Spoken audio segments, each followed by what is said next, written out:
Hey, I'm glad you're here, 'cause I'm so mad you didn't like that thing I like. I'm just kidding. It doesn't matter. I was just listening to Cult Movies Podcast, hosted by Anthony King, which is an excellent podcast, and on a recent episode, Anthony welcomed back Lance and Erica from the Unsung Horrors Podcast, another wonderful podcast. And Erica said something that I wanted to quote. Erica said, "You shouldn't feel bad about not liking a movie." Which I think is an important sentiment to share, and it's something I'm guilty of too sometimes. More often than not, I gravitate towards that wasn't for me. But most of my life, I haven't been into the Dante's Peak or Con era of cinema, and to not be a part of that conversation, whether it's pop music, blockbusters, fast food, Stranger Things, well, it can feel bad. It often was a lonely place, partly because I had nothing positive to contribute to the conversation, and part because if you're the person who didn't connect with Lost, then that not only singles you out, but it becomes a defining thing. And then whenever the conversation's happening and you're there, it becomes, well, I know you didn't like it. And it's like, that's not the point of feeling like you don't connect to something. But also, when something did connect, I had nobody to talk about it with. All of this is precisely why New Release Late Returns is an important alternate format for me. I get to talk with people about what they like, and my opinion doesn't need to be a part of it. It's a space to cover all genres of things in hopes of creating exposure and awareness. And you might not like it all, but maybe one thing will land, and you'll go buy that Sheep on Drugs from A to H and Back Again EP. Or not, I mean, I love it. Or maybe you've always wondered if Godflesh sampled the bass line from Humpty Dance, and I tell you that the song is called Witch Hunt, and it's on the 2009 album Us and Them. There you go. In any case, thank you for listening, and thank you for being you, unless you don't like this podcast. And again, just kidding. I don't care.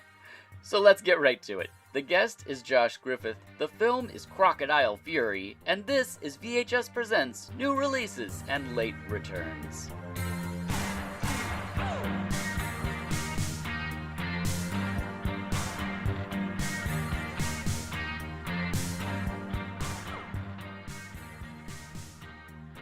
Hello, and welcome to VHS Presents New Releases and Late Returns. I'm your host, Dirk Marshall, and welcome to our casual chat format, where we champion our current favorites from the world of entertainment before making a late return to a forgotten gem.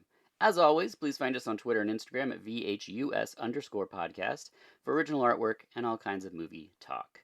My guest for this episode is Josh Griffith. Thank you for being here. Hey, I'm happy to be here. Thanks for having me, Dirk. Yeah, thanks for returning, I should say. You're Josh Spaceman on Instagram, Josh Spaceman _69 on Twitter, and you're 1/3 of the always excellent Solid Six podcast with Allison and Blorby. I am those things, and Blorby thanks you. It's been a lot of fun. Cover all kinds of fun movies. Social media is a thing also, yes. Yes, perfect. I covered all the bases. I really enjoyed and want to recommend anyone who hasn't heard the recent Solid Six podcast episodes, your double feature. I should also say that you guys do double features, rotating hosts, and different themes. It's a wide swath of cinema, so anyone that wants a podcast that's entertaining as well as informative, I highly recommend Solid Six. But your recent pair of movies you saw in goth bars? That's correct. Yeah. Was fantastic. It was very inspirational. I mentioned it on the episode that it will have just come out here. So kudos to you for probably my favorite pairing, not of the movie qualities, but of the theme. Very great. Yeah. I've been wanting to get around to both of those movies in some way, shape, or form, but rather than have the logical thought that these are both early digital backlot movies, they were both made in 2004, basically directors trying out the same idea simultaneously. I was like, no, wait, I saw them both in goth bars. As you know, at the goth bar, there's the magic hour where everyone's dancing. But prior to that, mostly people are just staring at their feet. Right. But in order to set the mood, they'll play a movie. And those movies are often very visual and very striking or very creepy or whatever. And I was absolutely fascinated by both Kashan or Kassern and Immortal, which I saw at separate goth bars on separate sides of the country. That's amazing. And I also just love the idea of someone subjecting someone else to Immortal. Yeah.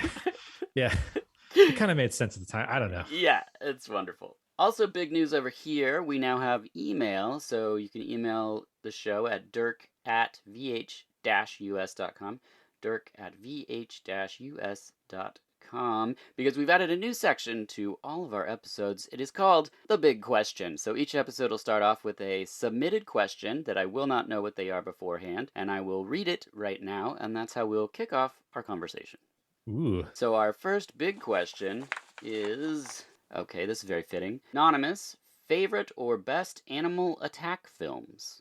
Ooh, Yeah. you want to get started or should I? Sure. Oh, yeah. Well, I mean, obviously, the movie we're about to talk about is somewhere in the top 10 for sure. I think I fantasy drafted my favorite crocodile alligator films, and Crocodile Fury was in the top 5 for sure. It's one of my favorite film genres is Mm-hmm. not just animal attack. I call it things eating people because I like to expand it to all sorts of things that are eating people, taking us down a peg, if you will. In sharks, I mean, there's a lot of favorites. Cruel Jaws is very fun for the subject that we're about to talk about. I really enjoyed seeing Crawl. Oh yeah, Crawl. Seeing Crawl in the theater, it was so loud and just fun. I really enjoyed that. I can't wait to show my daughter Lake Placid. That's one that I'm Okay. looking forward to. Yeah, Betty White, man. Yeah, as far as mainstream animal attack films, that one's really awesome. What about yourself? It's because I watched it recently. I have to go to John Sayles and Alligator. I think Alligator's amazing. Oh, yes. I like a lot of shark movies. We covered some shark movies on Solid Six, but those aren't maybe as fun. I watched this movie that I think got lost in the background of some other ones that I think is probably ripe for a review. It's called Primeval. I want to say it's from like 2007 or Oh, 2008. yeah, who's the African American fellow in that movie? Yes, Orlando, Bloom. Orlando Bloom, No, Jones, Jones. Jones? Orlando Bloom. Like, yeah, he's Yeah, not he's the from. pirate. He's an elf. Yes, that's right. So basically, it's roughly based on a true story. There was a predatory alligator, I believe, not a crocodile, although I'm not sure if it's saltwater or fresh. Anyway, the point is that there was a war in the neighboring country. They would dump bodies in the river. The gators were getting a taste for human flesh and then would attack the fishing villages. It's a lot of fun. The whole war versus TV crew in a war zone subplot, all the while a big old alligator is hunting and killing everybody. Much more satisfying than I thought was going to be. Borrows from lots of old films, but still finds some new and interest in it. So Primeval was surprisingly good, but of course Alligator is a classic. Yeah, I agree. I just got my email notification today that my copy of the new Blu-ray had just shipped for Alligator. And Nice. I can't wait to have that because I just have a VHS rip and the quality is not great. I can't remember. Does Robert Forster chew bubblegum in Alligator like a lot? I don't recall. That's a great question. Because that's become a thing ever since we watched God Told Me To. Anyway, That's a good question. So this is my Alligator, and you probably can't tell, but it's all in another language. wonderful. Yeah. So there's Looks Korean? yeah, and the subtitles are there the whole time. It's very distracting, but sometimes charming. There's also Wild Beasts. Oh, wow. No, never heard of that one. Yeah, so it's an Italian film where PCP gets put into the water of a zoo and all the animals get out. Because it's Italy, these are all real animals. And there's sequences you see in this film where you will never ever see it again. There's a part where elephants are just in a stampede on like the tarmac with like airplane. I mean, it's just Oh, man. yeah, it's really Stuff that just something. wouldn't happen today. Yeah, yeah. And the water isn't only in the zoo. Some of it, spoiler alert, also gets into like a preschool. So it's really something. So I So highly it recommend was a that. very normal day at the preschool, is what you're saying. Yeah, yeah, boy. I tell you, having worked in schools, yep, basically you're like, is there PCP in the water? I think there might be. But there you go. That's our first big question, which takes us right into new releases. So things currently bringing us joy in the world of entertainment, and we start off with books. Yeah, recommended from a friend. It's kind of topical. It's a few years old at this point. It's called Mindfuck, Cambridge Analytica and the Plot to Break America by Christopher Wiley. And it's sort of a mea culpa for him because he was one of the people that worked on Cambridge Analytica before the election in 2016. And all the controversy and the Russian involvement and all that kind of stuff that came out after the fact, and Facebook and all the rules. But what it's really about is how when technology advances to a certain point, it leaves legislation in the dust. And there's no legislative body that has enough of a grip on what's happening in order to do anything about it. So it's both horrifying and fascinating and sort of informative about future policymaking. And I'm really enjoying it. It sounds terrifying. Yeah, it kind of is because he's in room after room, situation after situation with members of Congress, varying committee members, the FBI, the CIA, all of these pieces of technology that all are seeing one side of the puzzle, but no one's actually seeing the whole picture. And therefore, everyone's paralyzed. Oh, geez. Yeah, so it is kind of depressing, but also very informative. Okay. How about you? Pretty much the same. I'm reading Confessions of a Puppet Master, the Hollywood memoir of ghouls, guts, and gonzo filmmaking with Charles Band. I read another book about Charles Band. I love Empire Pictures. I enjoy Full Moon as well, but Empire Yeah. was in my dad's video store. That was my swath of cinema, so to speak, that I loved so much. So I enjoy reading about his life, his dad's life, what they did with the films, where they came up with these wild ideas about killer bongs and puppet masters, and I'm just started it, but so far it's equally fascinating. Do you have a favorite Charles Band movie? Or is that too big of a question? I don't. There's a lot. There's so many good ones. Yeah, that's a whole nother episode. My favorite Empire Picture poster is The Exterminators. Oh wait, is that the one where there's like a cyborg guy Yes. and like a Yep. ninja? Yep. Cyborg ninja scientist. Yeah, yeah. And they're all like shooting lasers, and it's really amazing. The poster is unbelievable. I've told this story, but I cut out the ad from the newspaper and put it in my Batman wallet or whatever as a kid. Mm-hmm. And then opening day, convinced my dad to take me to Exterminators, and it is not that poster. It's very scaled back. There's a guy that is a cyborg, that's for sure happening, Uh-huh. but the pacing of it is slow, but I still convinced myself it was amazing as a kid, so I couldn't tell you if it's enjoyable or not because I was like, nope, nope, this is great. This is what Yep. I want. So that's definitely just one that's near and dear to my heart for sure. Which takes us to music. Anything currently bringing you joy from the world of music? I have a couple different things that I've all been rooting in my ears recently, very different directions. The first one that I'll mention over the holidays and before the holidays, I was playing a lot of Red Dead Redemption 2. Nice. And the music is so good from that video game that, as someone that also enjoys lots of Americana, outlaw country type stuff, it fit in nicely. And so I've been listening to a singer songwriter, but mostly music producer named Daniel Lanois and some of his music recently. He's got a bunch of songs off of the video game, but also from his personal stuff. It's all really great, and I'm enjoying it thoroughly. Awesome. In a very different direction, are you familiar with the band Cameo? Oh, from the 80s? You know, like Word Up. Yeah, yeah, yeah. So there's this guy that Alice and I were listening to on the radio named Michael Cooper, and he sounds so much like Cameo, but he's not Cameo. And he's had this song called What Must I Do? And it's been digging its way through my ear for a while now. I can't What's get it his out. name? It's got that Michael Cooper. Michael Cooper. Okay. Yeah. Great. So he was in a band called Confunction that doesn't exist. And this was like his breakout album that he's doing by himself. Lots of fun music videos, lots of crazy haircuts. This is the mid to late 80s. So it's that New Jack Swing R&B. Wow. Okay. Yeah. I'll so check very, that very out. different. I had a Cameo, I think it was Cameo 7-inch when I was a kid. It was Jungle Love. Do you know that wonderful hit? Yeah. Okay, I think great. so. Okay. It's a cut. Everyone look that up. I have a couple of weird ones. First, I sent you the video. Did you happen to watch that? I sure did. It made me think of the book I'm reading. Oh, okay, great. Deichkind is a German hip hop / electro group, and I've been obsessed with them since around 2010. But it seems like winter, fall is when I dip back into the Deichkind pool, and I watch all the videos that they have on YouTube. There's a live performance of, it's spelled weird, but it's basically like The Beautiful People, and it's just a live performance on a talk show there, and it's one of the most artistic, amazing performances. It's, you know, in the video I sent you, which was We're Sekten Das, where the guys are all white and just their eyes are black, and they have like words written on their outfits. So they perform on the show like that, but they're all wearing white masks, and then it's all black backdrop. Eventually it's just a sea of them, and visually you're just like, what is happening? And then they're just like, this is just us performing on a talk. And like here, we just have people standing in a microphone, and I'm like, Seems like they're doing something a little bit better. But for anyone not knowing, look up Deichkind, We're Sekten Das, or Who Says That.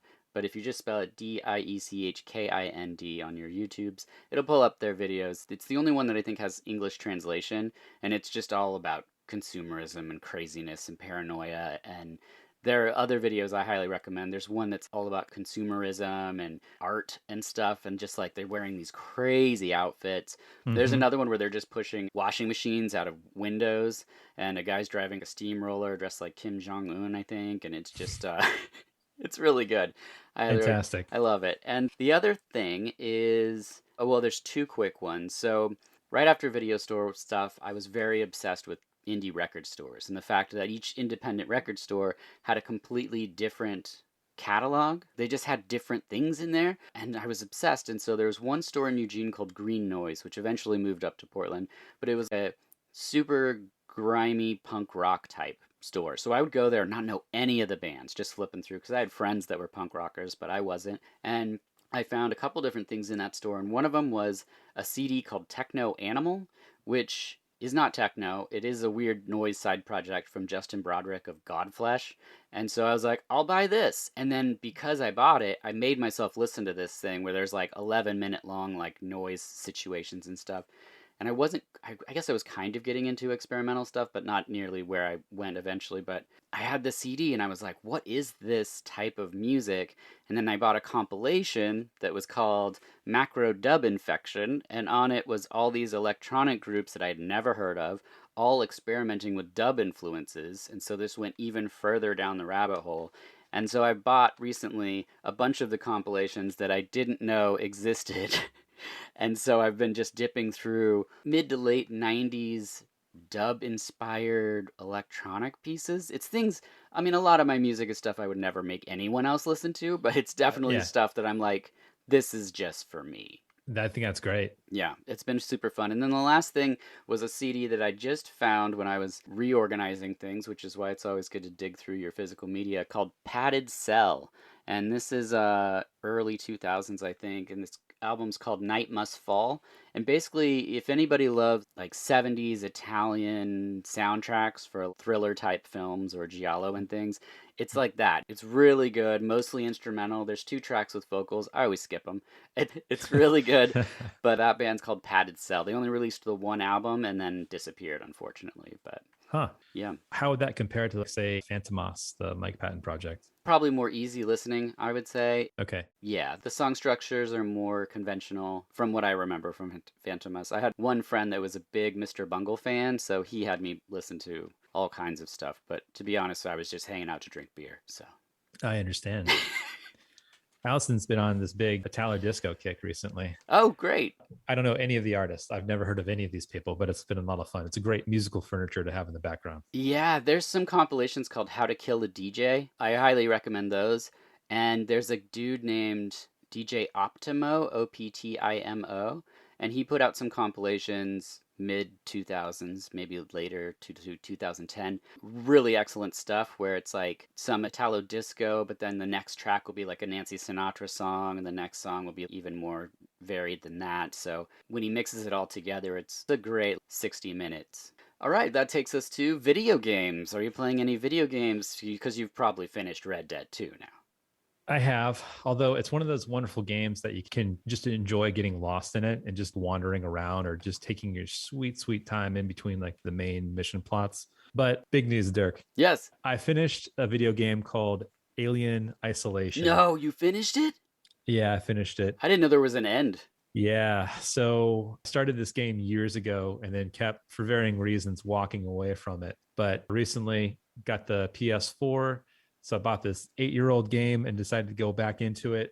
And there is a certain level where they've been warming you up, but now all of a sudden you're doing this one-on-one hide and seek with a xenomorph. So you're Ripley's daughter, you're on this space station that's falling apart, and there's an alien hunting for you. And the game developers recommend playing it on hard, which is how I play it. I refuse to play it Oh my on gosh. easy or beginner or whatever. You gotta play it on hard. And the game is really intelligent. The monster is really intelligent. The sound design is unbelievable. And it's just terrifying. It's absolutely terrifying. Even after I've been killed like 100 times, I'm still jumping from the scares because the xenomorph and the whole situation is just that scary because it has so many new ways of surprising you and killing you.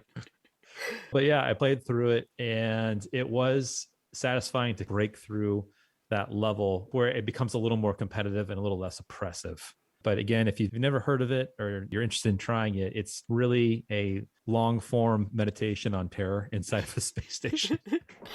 I love that. I just recently was playing the newest Aliens I don't forget what it's called, the Marines or something. I don't know. Oh, Fire Team. Yes, Fireteam Elite. Just the start of it was utterly nerve wracking because you have all of the time that you spent watching these movies and you know the visual landscape of what these things are. And so I would get sweaty instantly just being like, okay, it's around the corner. I don't know what's happening. Like, and Yeah, they do great stuff. So I don't think that's awesome. I would survive that. But when I first played Dead Space and Dead Space 2, that was probably the scariest I've ever been in space for sure.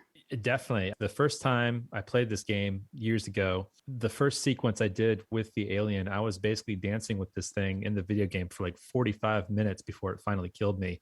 And I was like exasperated. I was sitting in darkness. I was like sweating profusely.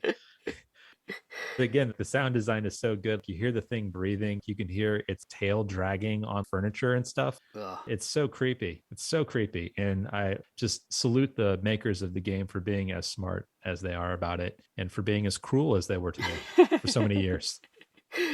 That's excellent. I'll go right from terrifying to terrifying. I'm playing Dying Light 2 right now. Oh, yeah, yeah. Didn't play the first one. I just knew this one was coming out and I thought it sounded like a good time. And it's so terrifying and fun. I'm starting to get more into the fun part, but at first I was just very scared and I'm just an old guy. I just don't have the dexterity to do multiple button combos when somebody's charging at me with a knife or when they're a zombie. I'm a hack and slash person, I guess, but I'm trying to learn some of the cool moves and parkour and stuff, but it's fun. It's definitely more fun with another person. When I'm playing by Mm. myself, it's very nerve-wracking, and with the second person, I'm like, they'll revive me if I get too wild in this situation. But yeah, Dying Light 2, and anyone that doesn't know, I don't think you need to play the first one. I honestly have no idea what the story is. Do I listen to anything anyone says? Absolutely not. I mean, let's be honest, all the missions are, hey, go over there and then come back. It's really what they need to say. And instead they're like, somebody, I'm like, I don't need to know names. I just need to know where you're telling me to go. That's how I play the game. I just skip through all of the story stuff. Supposedly it's making a difference in my world, but we'll see. And then you just kill zombies. So there it is. Yeah, I keep hearing about Dying Light 2, the parkour element. And then everyone that I talk to about this game says it's really a lot of fun. Now that I've finished Alien Isolation and I'm looking at the next really scary game, I've heard that Resident Evil 7 Biohazard was pretty scary and pretty good. I don't know enough about any of the other Resident Evil games that have come out recently to know if they're even close. Do you have any other scary game recommendations? Well, I have one that I really enjoyed playing, and some of it is scary, especially when you first start. The game is called Remnant from the Ashes. Have you heard of this? Mm-mm. Okay. So some people called it Dark Souls with guns because, first of all, the things I liked about it is one, you have guns. I'm not that good with non ranged weapons. Like I said, I panic, and so if I can get far away from something, I'm usually better. But this game lets you play either way. So you have a mixture of swords or bludgeoning things, and then you also have guns and spike shooting stuff or whatnot. The levels are randomly generated, so where a reward would be in someone else's game is going to be in a different place for you. The bosses are randomly generated, so you'll get to the end of something and you might not ever play a certain boss, or there'll be a different boss. The dungeons are moved around. So we played through it probably 6 times, and every time had a different experience. Oh, wow. Each boss has an alt kill, so if you kill it one way, you'll get something. If you kill it another way, you get a different reward. So that's really fun. And like you said, it's that grind, it's that difficulty, and then when it pays off, it's like, oh my gosh, you feel so great. And yeah, Remnant was easily my favorite game for all of that. And some of the bosses were pretty terrifying when you were trying to figure out what they were doing or what the pattern is or whatever. So, Huh. Remnant from the Ashes. It's probably pretty cheap. I'll make a note of that. That sounds like a good time. Yeah. A good bad time, anyway. Yes, if you like good bad times. That's the last thing I played where I was scared. But honestly, really Dead Space 2 was the one that really got me. I think there's a part where you crawl through a bloody preschool or something in the dark, and I was just like, ah, like so scared. Which brings us to television. Anything you're seeing in the episodic world of entertainment? I covered this on Solid Six an episode 2 ago, but Alice and I went through Archive 81, which is on Netflix series. I would describe it, if I had like an elevator speech, if you haven't seen it already, it's kind of like Stranger Things, but for adults. So it's about a guy who's restoring an archive of old videotapes and gets drawn into the mystery that's a part of these videotapes. There's this building has some kind of mysterious connection. There's this girl looking for her mom in the building, and she gets drawn into the intrigue of what it amounts to a extra dimensional space cult. And Oh, okay. just like whatever. But the extra dimensional space cult, as the name suggests, also has the ability to reach out to the guy who's currently working on the restoration of these videotapes. So it's real creepy. It's real smart. It was a lot of fun to watch. If you're in it 2, 3 episodes deep and it's not for you, then just give up. But we were pretty much hooked after the first episode. Okay, yeah, I have been meaning to check this out, and we've finally cleared most of the things that we were watching off, so I'm definitely going to check that out. I just have Somebody Somewhere. I don't know if you've seen No. this. Okay. It stars Bridget Everett. She's in a small town. It's a really sweet, heartfelt examination of family in a small town kind of thing, but way more entertaining than what I just explained. It's very hard to kind of sum up the characters in this. It's just got a nice heart, and it's 25-minute episodes. There's only 4, I think. I think it's HBO Max. I really enjoy it. It's fun to just put something on and not be too stressed. So Sure. I hear you. Yeah. Also watched a little bit of Cobra Kai recently, which I mm, know that's a few seasons deep, but I really enjoyed how kind of cute and low stakes it is. yeah. It's a nice, comfortable show to watch. Yes, agreed. We all need that sometimes, for sure, for mental health purposes. Which brings us to movies. Anything in the movies world? Yeah. So recently I got a chance to cross off something off of my blind spots list. I've always wanted to watch this movie, and I don't know why I never did, Chairman of the but board. that's right. He's a radical dog, and he's got to win this court case. The bad guy is a greyhound. The judge is probably a pit bull. Yeah. No, the movie in question is Black Sunday from 1977. Oh, yes. Yeah, so this one, if you're not familiar, it's when the Goodyear blimp attacks the Super Bowl. Oh. Um, which is Oh, I'm the thinking of Mario Bava's movie. yeah, you're thinking of the 1960 Black Sunday Okay. about the witch. Yeah. I'm talking about Bruce Dern, who's losing his mind and is going to kill a lot of people. Okay, yes. Different movie. There's a few things that make it interesting. It is a terrorist procedural. So, like a cop procedural, this is a terrorist procedural. If you want to find out what it's like to be a terrorist in the late 70s, Black Sunday is a pretty great guide about how it all goes. Meanwhile, Robert Shaw is a Mossad agent who's trying to track down the terrorists. And ultimately, the confrontation puts the Goodyear blimp over the Super Bowl, which they filmed at the actual Super Bowl. I can't believe that. And you'll have to just see how it goes. For me, what's cool about this movie is it is relatively grim, and it's played relatively straightforward the entire way through up until the final act, where it gets very over the top and James Bondy, and maybe a little bit overcooked given how serious everything was prior to that. But Bruce Dern puts in a pretty good performance as a PTSD affected crazy man. And Robert Shaw is always really intense. He's just an intense guy. Okay, So, I'll check that yeah. out for sure. I just watched The Tinder Swindler. Did you happen to catch that one on the Netflix? I saw a trailer on Netflix. That's about as far as I got. Okay. Yeah, we just put it on because it was one of those times of night where you're like, I just want to put something on and just, we do email and stuff at night. So put it on. It's a twisting turn of a worm of a human being. And he's basically going around swindling people. I don't even want to tell any more than what you saw in the trailer because you really have to watch it kind of unravel, and it's just gross. But So also, he's like the king of catfish, right? He's pretending to be people he's not, yep. and then okay, yeah. Yeah, but around the world. He's really going for it. He's not just like in jet set Ohio. catfish. It's really unbelievable and how he's manipulating these women. It's a bummer, but it's also fascinating to watch. So I recommend checking that out if you have the old Netflix. I watched Blood Moon from 1997. I recently was trying to buy this movie, and I bought a werewolf movie called Blood Moon. And then I was like, well, fuck it. I'm buying every movie called Blood Moon. So now I have 5 Blood Moon movies, which means Whoa. I have a Blood Moon section in my collection now. But have you watched them all yet, or just the one? I've watched 3 of them so far. There's a couple that are going to probably be episodes for this podcast, but this one is Gary Daniels. There's a evil guy that's going around stealing fingers of dudes he beats as he kills all the champions in well, I guess one town is what it seems like, but it's amazing. This is a film that I think you and Allison and Josh would have a great time watching. It's one of my new favorites. It's one of those action films where every choice they make is like the most entertaining choice. So Very good. even if it's not a $50 million motion picture. They're not boring anybody with this thing. It's really good. And then Haruko the Goblin, I just got the Blu-ray of today, put out by Mondo Macabro. I'm very excited to watch this because I have a VHS rip of this. I never thought it would be put out on Blu-ray. And if you can tell from the picture, it looks like someone's head with fingers coming out from the side or crab legs.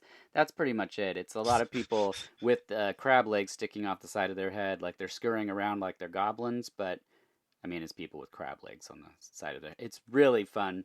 Highly recommend it. Haruko the Goblin. Any other films?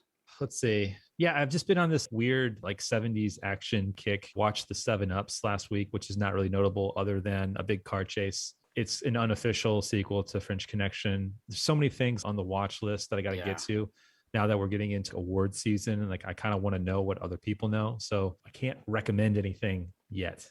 I hear you. Yeah, it's difficult sometimes too. It's just the movies you're watching where you're like, well, this is going to be an episode of the podcast, so I can't really give all of that up. But that's great. That means it's time for our late return to Crocodile Fury from 1988. Was this a first time watch for you? Oh, yes, indeed. This was the first time for lots of things. Excellent. A couple notes up front. This film contains footage from Krathong 2 from 1985, The Ten Commandments, White Crocodile Queen, which supposedly, it says it came out in 88. I guess that there must have been films before that, but I couldn't find it. And then I wanted to say that Trudy, who plays the blonde witch in this, she was just somebody on vacation, and they met her and asked her to be in the movie. She didn't have a script. She shot for like 4 days, I believe. Okay, Important Cinema Club did an interview with Trudy where she details all of this. So if you just Google Important Cinema Club, Crocodile Fury, this episode will pop up, and it's only about 20 minutes or something, and do an excellent job talking to her about what her experience was being in Crocodile Fury. It's pretty fascinating. That's amazing. Can you imagine just sitting on a beach, sipping a Mai Tai, and somebody's like, hey, you want to be in a movie? Yeah. And then the movie that you're in turns out to be Crocodile Fury. Yeah. Like, that's incredible. Yeah. And they were like, did it feel weird at all? And she's like, I was in my 20s. Like, I was just like, yeah, this seems cool and fun. I'll do this. You're like, whoa, okay. She also said that at the same time they were filming Robo Vampire, which is a dime store RoboCop battles vampires interspersed with footage from a Thai war movie, and includes some of the same cast. So if people have seen Robo Vampire, look for Crocodile Fury, and vice versa. I've seen the image of Robo Vampire come across many times. Yeah. I've never pulled the trigger. It always seemed like I had something else that I needed to watch at that particular time. Have you seen Robo Vampire? Yeah. It's one of the easier ones to find.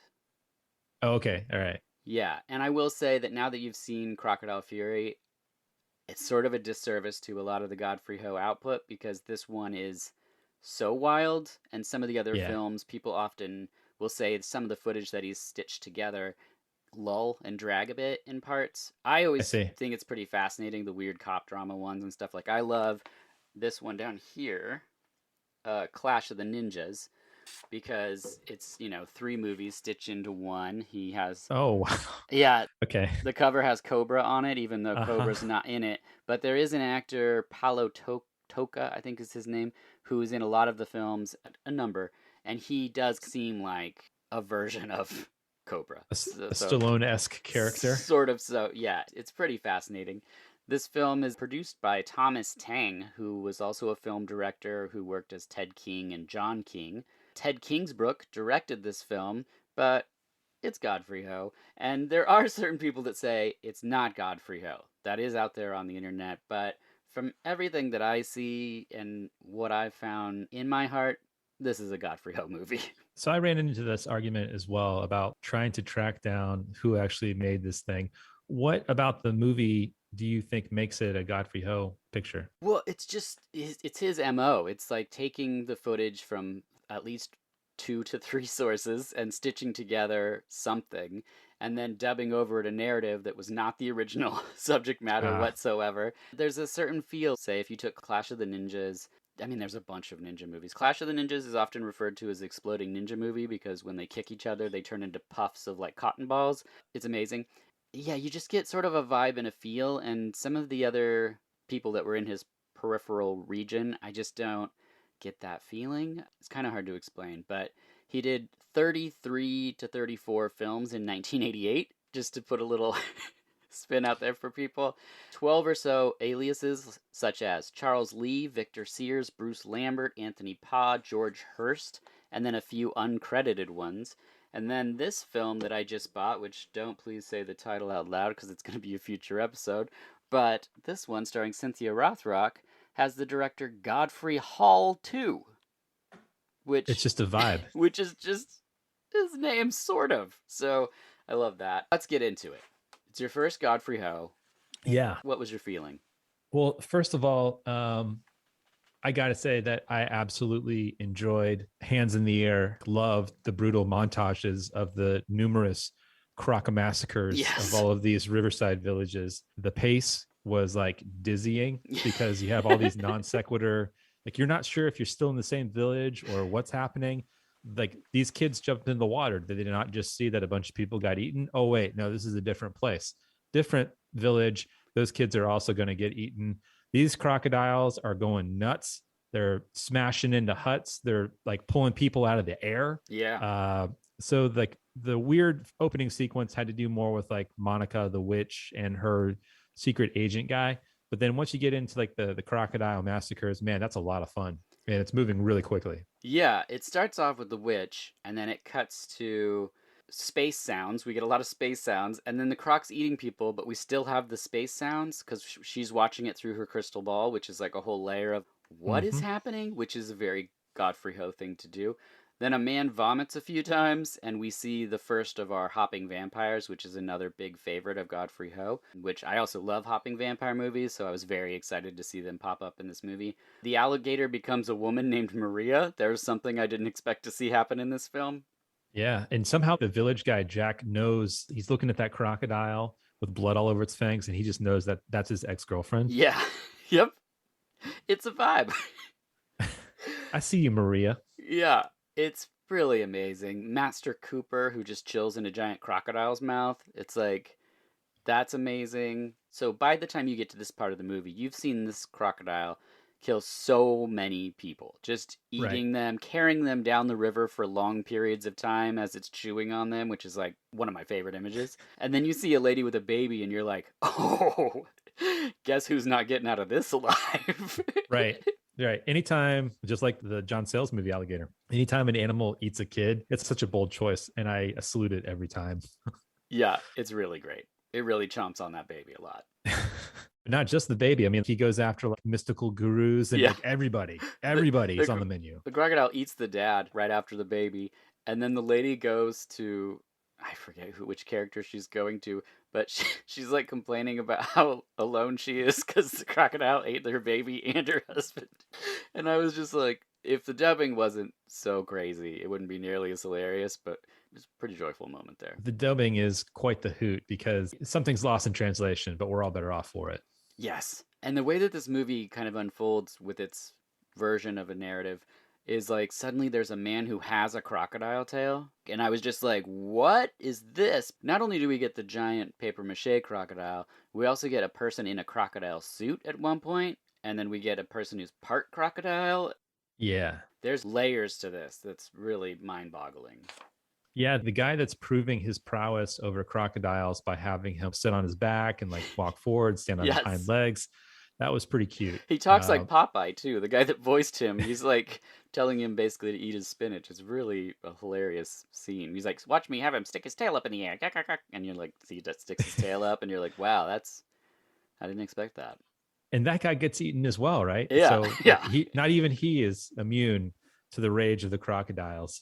How much joy did you experience watching the cave battle when one man is just materializing crocodiles and throwing them at another person? So much joy. I mean, at this point, again, I have to mention that the pace is dizzying. So I had sort of lost track of the plot, to be honest. I know that this guy is named Steve, that he's got diamond fangs, that he's there because Maria, the ex-girlfriend crocodile, as well as Don Moore, who is the bad boy crocodile that wants to make out with all the ladies and kill everything. Yep.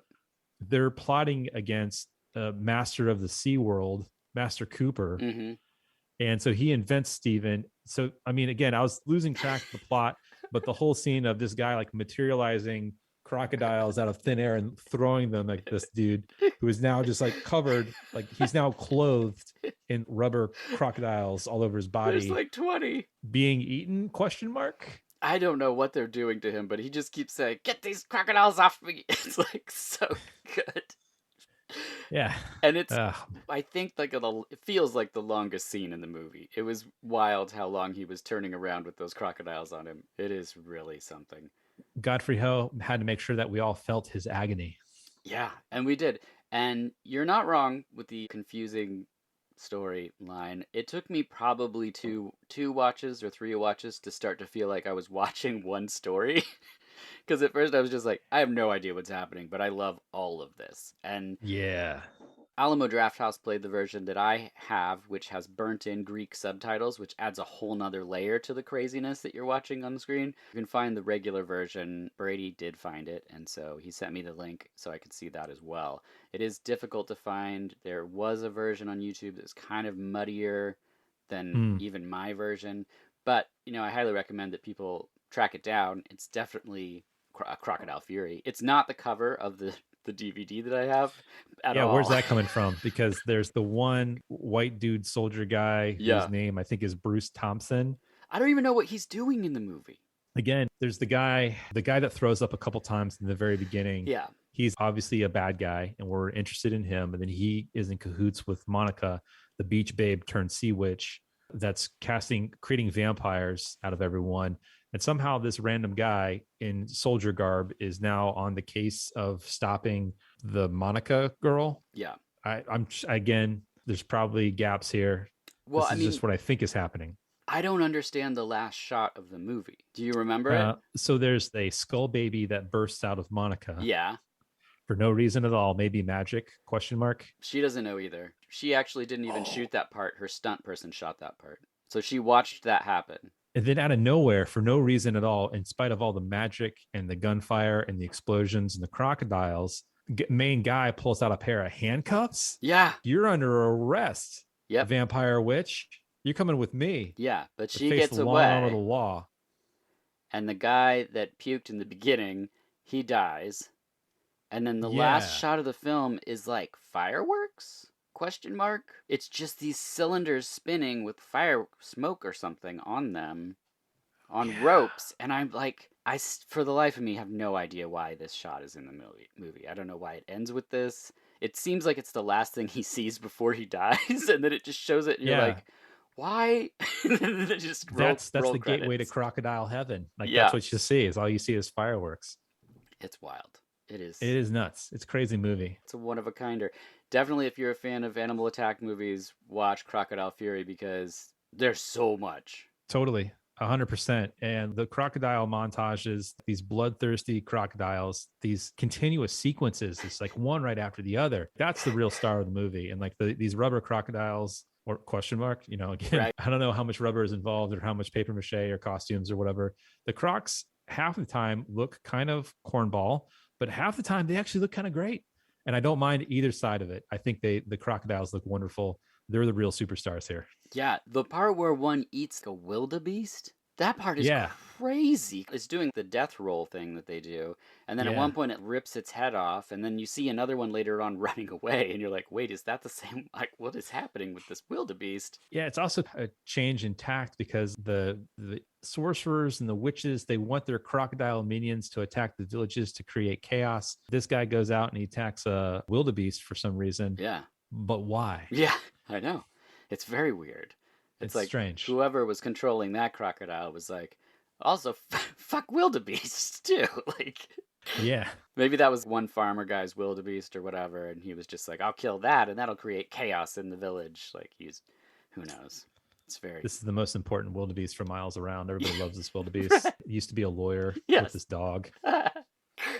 Yeah, they all get along great. The way that these films that he stitched together to make this movie and then just threw weird sci-fi sound effects over the top is, for me, it feels very Godfrey Ho. In Clash of the Ninjas, it's this ninja sequences are stitched into, and they're like tall white French dudes that are ninjas, by the way, and that's stitched into like a Hong Kong cop drama kind of thing. And then Hmm. he puts Joy Division music in there. And there's just stuff where you're like, oh, this is not approved. You can't use this. So yeah, it's really good. I have a couple sets of like 8 different, because he did so many ninja movies. There's like 100 of them or something with just ninja in the title, varying degrees. Clash of the Ninja's best cover of any of them, I think, but I highly recommend him. So you think you're a Godfrey Ho fan now? Oh, 100%. I feel like some of the movies that I've been watching for the last couple of years sort of prepared me for this journey. Yeah. Years ago, I watched a Hong Kong mystical cop movie called Magic Cop. And I feel like that was a great entry point to get into this world. And then Solid Six covered a couple of years ago Boxer's Omen, which I think Yes. is a pretty direct lead into where we're at because of some of the magic stuff and the style of filming things. Hmm. But this is definitely pushing it even like to the next level beyond Boxer's Omen, just because of the insanity, the non sequiturs, the things that you just have to take with a grain of salt and just enjoy the imageries that are flowing in front of you. So Just yeah, I would say I will check out Robo Vampire and Clash of the Ninjas and whatever else I can find, even if it's not quite as spectacular as Crocodile Fury. That's still kind of a high bar. yeah. Well, I mean, there's just things that happen. For me, I want interesting movies. I love big swings and stuff of interest to happen. It doesn't have to be the highest bar of quality or whatever, obviously. But like in Clash of the Ninjas, there's a ninja who, I mean, the whole point of a ninja is to be an unseen sort of thing. And these are these like 7 foot tall white French dudes in bright yellow with a headband that says ninja across it. And he sneaks into one part of an office building and he's like next to the water cooler thing. And Oh no. you're like, what are you filming right now? How is this? And no one sees it. It's just like that type of stuff where I just sit and I love to just ask myself, like, why, how, what was the conversation like? Like, what was it like in the room to be like, I'm going over there? They're like, yeah. And he's like, and I'm a ninja? And they're like, mm-hmm. And he's like, all right, I'll try it. Let's see if it works. I want to believe that there's like a subset of ninjas that are rebelling against the hiding in shadows thing, that they're like post ninja. They're Oh, like yeah. counterculture ninjas that we don't have to hide. We can be ninjas and be loud and obvious, flashy ninjas Yeah. and still retain our ninja identity. Neon jazz. And they all Yeah. neon colors and glow sticks and stuff. Yeah. Your generation's ninja dad. Yeah. We want to be seen. We're loud and proud. Yeah, I like that. Neon jazz. We should pitch that to Hmm. Troma, I think. Godfrey Ho's out of the film business. I think he stopped in, it was either 2011 or 2003. He played a bit part as a janitor in a movie, I think, in the last couple of years. But I think he teaches film, which has got to be wild. Oh man, he's got to have so many great lessons because a guy like Godfrey Ho has to really have it all worked out practically. Don't worry about the theory, Hmm. worry about the brass tacks of actually getting into making a movie. How do you do it? And that would be amazing to have Godfrey Ho as a teacher. Yeah, I would like it if they just started doing this because so many movies now, like The Eternals or whatever, it seems like they're like, okay, how do we make the most in China? How do we make the most in France? How do we make the most in the States? And it's like, well, do the Godfrey Ho thing. Just get a movie from China, from France, stitch it together with some sharks in America. You got a movie. You got Boom. the Meg 3. You did it right there. You don't even have to shoot half of the film. So who knows? Who knows? I think Godfrey Ho's the future. Personally, I'm a big fan. Thank you, Josh, for being here and for watching Crocodile Fury. Of course, this was my pleasure. Awesome. Josh Spaceman _69 on Twitter. Once again, Solid 6 is the podcast. As always, I'm Dirk Marshall, and thank you for listening, as this has been VHS Presents New Releases and Late Returns.